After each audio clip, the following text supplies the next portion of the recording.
Hello everyone. कैसे हो आप लोग? आशा करता हूँ बहुत ही अच्छे होंगे।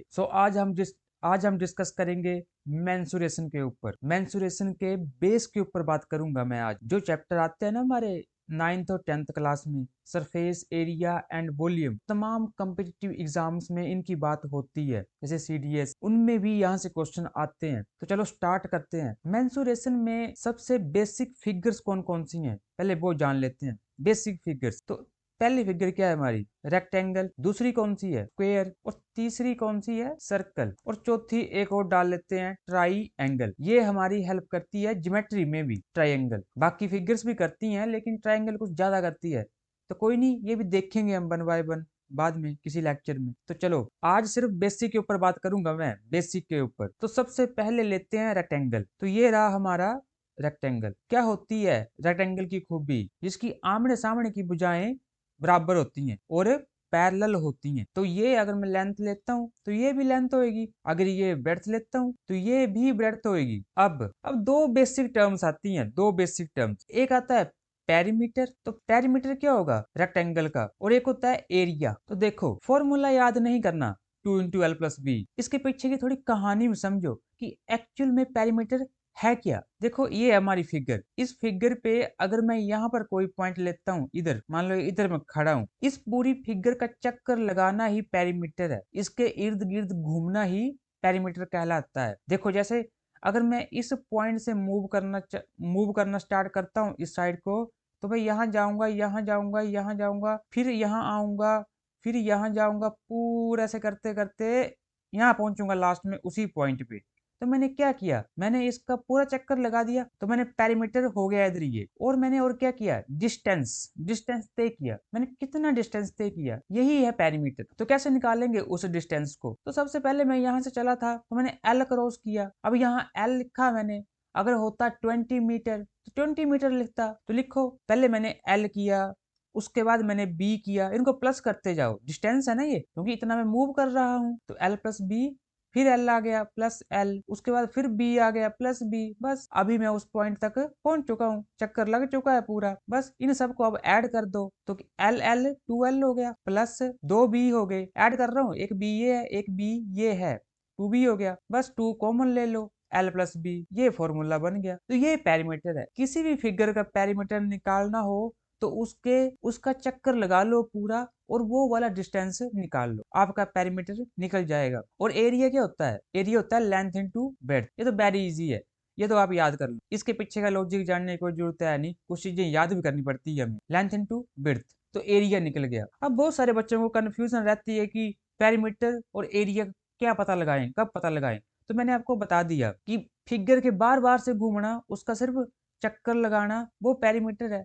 और एरिया क्या है? जो बाउंड्री मैंने बनाई ये बाहर से घूमकर, इसके अंदर जो एरिया एनक्लोज्ड हुआ, ये है एरिया। जो जगह आई ना इसके अंदर, ये देखो ये जगह पूरी इसके अंदर आ गई, देखो ये एरिया है। ये एरिया जब भी इसकी बात होएगी तो एरिया बोलेंगे, तब आएगा लेंथ इनटू ब्रेड्थ। इतना क्लियर? अब जैसे क्वेश्चन आते हैं, अगर मैंने इस एरिया को पेंट करना हो तो यहाँ से पेंट करना शुरू करूंगा मैं, ऐसे ऐसे ऐसे पूरा पेंट करके, पूरा पेंट करके, ऐसे करके। तो मैंने कितने एरिया पे पेंट किया? कितने एरिया पे पेंट किया? मैंने किया लेंथ इनटू ब्रेड्थ, एरिया निकल जाएगा। जो भी वैल्यू होगी एल की और बी की पुट करके मल्टीप्लाई करके, we will get our answer. तो इस तरीके से करते हैं। अब पेरीमीटर में क्वेश्चन कैसे आता है? उसमें क्वेश्चन आएगा, कोई तार है मेरे पास, मैंने अगर इस एरिया को, ये जो बाउंड्री है पूरी, इसको एक फेंसिंग करनी है तारों से, तो फेंसिंग कैसे करूंगा? मैं बार बार से करूंगा ना, ऐसे ऐसे करके। इस जगह को अगर मेरा कोई खेत भी है अगर ये, तो फेंसिंग करूंगा तारों से, तो बार बार से करूंगा। तो कितनी तार लगेगी? वही डिस्टेंस होएगा ना।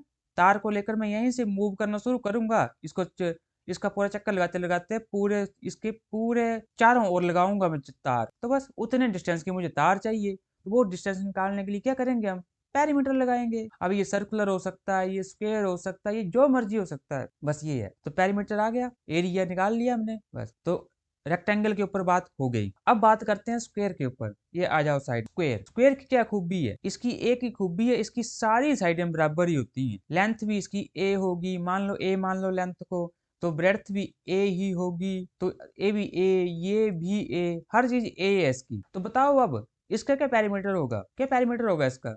यही होगा ना। अगर मैं यहाँ पॉइंट लेता हूँ तो यहाँ से मूव करूंगा, तो कितने ए गुजरूंगा मैं, 1 2 3 4 ए गुजरा।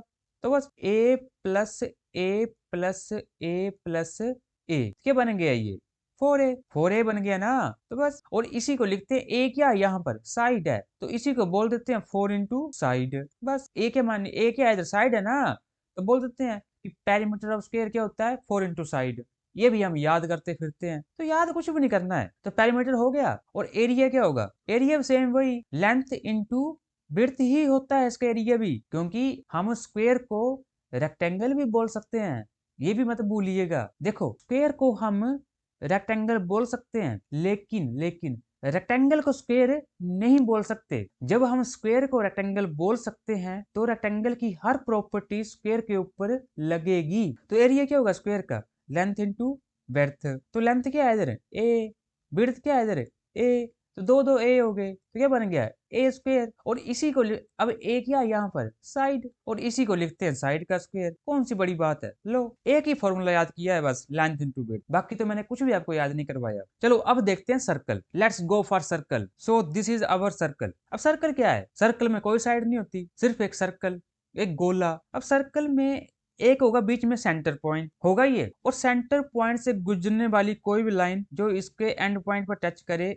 यहाँ पर, जिसके हम सर्कमफ्रेंस बोलते हैं। इसमें बताता हूँ क्या है ये सब। तो ये क्या है, ये डायमीटर है, जिसको डी लिखते हैं, मतलब यहाँ से लेकर यहाँ तक की जो लेंथ है ये डी है, और डी का आधा कर दें तो वो क्या है, रेडियस है। और इसको लिखते भी है हम r is equal to D by 2, या फिर d is equal to 2r, यही लिखते हैं ना, कुछ नहीं है, इसी 2 को ऊपर लेकर आ गए, 2r बन गया, ज्यादा कुछ नहीं है।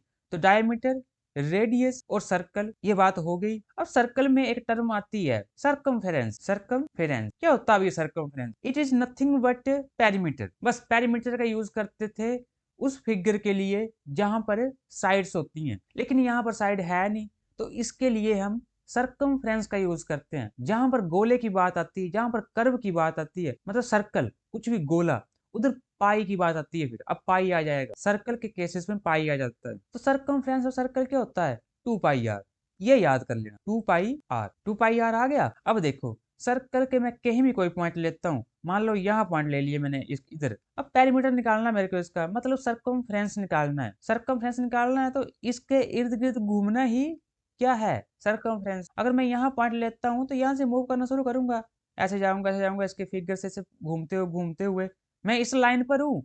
इस लाइन पर आपको दिखा रहा हूँ बाहर, थोड़ा माउस निकाल के कि आपको दिखे, इसी इसी सर्कल के ऊपर बार बार से मैं दिखा रहा हूँ आपको। यहाँ घूमूंगा पूरा, यहाँ घूमूंगा, फिर वापिस इसी पॉइंट पे आ जाऊंगा। तो यहाँ पर मैंने कितना डिस्टेंस तय किया, मतलब अगर मैंने कोई तार से फेंसिंग करनी होती, कोई तार से बाउंड्री देनी होती, तो मैं कितने डिस्टेंस की तार यूज करता। तो डिस्टेंस लगता है ना तार का कुछ ना कुछ, 2 मीटर 4 मीटर 5 मीटर कुछ ना कुछ तार चाहिए होती मेरे को। तो यहाँ से घूमता मैं ऐसे ऐसे करके पूरी फिगर को यहाँ तक चक्कर लगाता।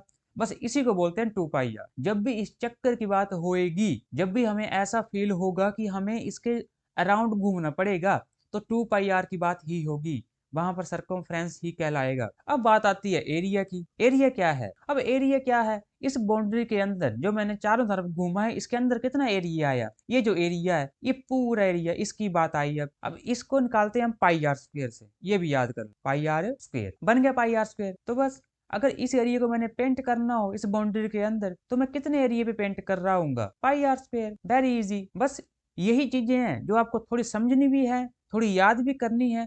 इसके बाद मोस्टली आपको चीजें समझाऊंगा ही मैं, जो CSA होता है, curved surface area of cylinder, जो 3D फिगर्स है हमारी, कॉनिकल सेक्शन, कौन है, सिलेंडर है, और क्या क्या है, क्यूबॉइड है, क्यूब है, वो सभी यहीं से बन के आएंगे। उधर आपको कुछ भी याद नहीं करना पड़ेगा, बहुत कम चीजें होंगी जो आपको मैं याद करने को बोलूंगा, अदरवाइज नहीं बोलूंगा। सर्कमफ्रेंस 2 पाई आर हो गया, एरिया हो गया पाई आर स्क्वायर। तो बस यहाँ तक आप समझ चुके होंगे कि क्या हुआ।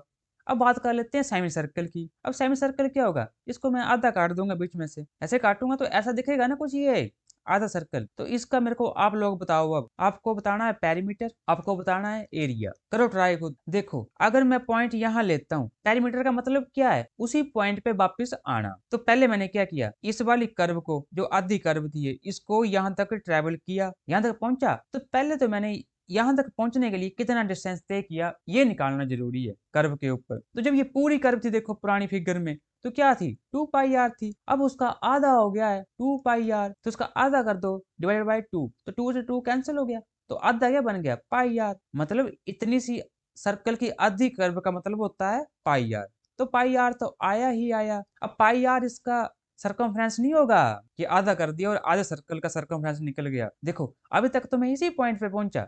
अगर मान लो मैं ए पॉइंट से चला हूं तो मैं अभी तक बी पॉइंट पे पहुंचा हूं, मेरे को यहाँ पहुंचना है वापस ए पे, तो मैं इस लाइन को तय करूंगा। देखो तो ये लाइन का डिस्टेंस कितना होगा, ये साइड का, बीच में सेंटर पॉइंट है सर्कल का, तो बस यही तो है डायमीटर, तो प्लस डी भी करेंगे। बस अब मैं निकला पेरीमीटर सेमी सर्कल का। और एरिया क्या होता है, एरिया का तो आधा कर दो, क्योंकि पहले ये नीचे था इसका एरिया, पूरा सर्कल पूरा ऐसे था ना, तो उसका पूरे का जो एरिया निकाला था नीचे तक, वो निकाला था pi r square, pi r square निकाला था ना। अब हमें सिर्फ ऊपर का चाहिए, तो ये आधा हो गया, तो बस इसको 2 से डिवाइड कर दो, ये सेमी सर्कल का एरिया भी हमारा निकल गया। तो चलो अब बात करते हैं अपनी अगली फिगर की, जो कि है ट्राइंगल। क्या होती है ट्राइंगल, जिसकी 3 साइडें होती हैं और क्लोज्ड फिगर होती है। ये एक साइड मान लो ऐसे है, ये ट्राइंगल है हमारी। तो देखो इधर मैं नॉर्मल पेरीमीटर और एरिया के ऊपर ही बात कर रहा हूँ, ज्यादा नहीं करूंगा।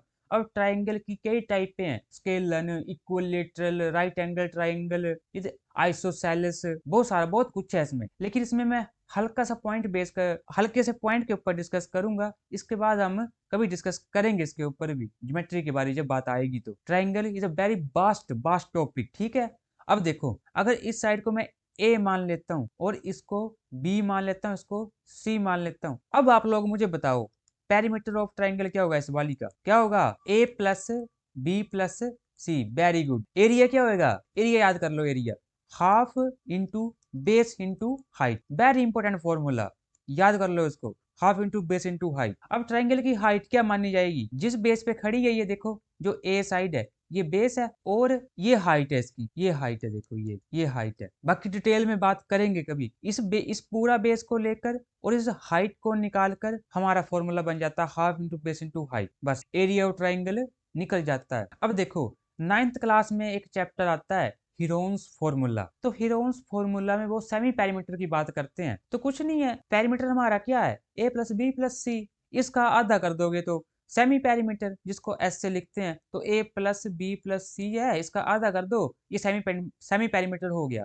ये 9th क्लास में आता है। अगर किसी ने पढ़ लिया होगा 9th क्लास को तो वो जान गया होगा, जिसने नहीं पढ़ा अभी तक तो वो आगे जाके जान लेगा। Don't worry for that. So basic बातें यहाँ पर खत्म होती हैं, बाकी हम डिस्कस करेंगे क्लास वाइज। बेसिक पोर्शन यही था। सो धन्यवाद।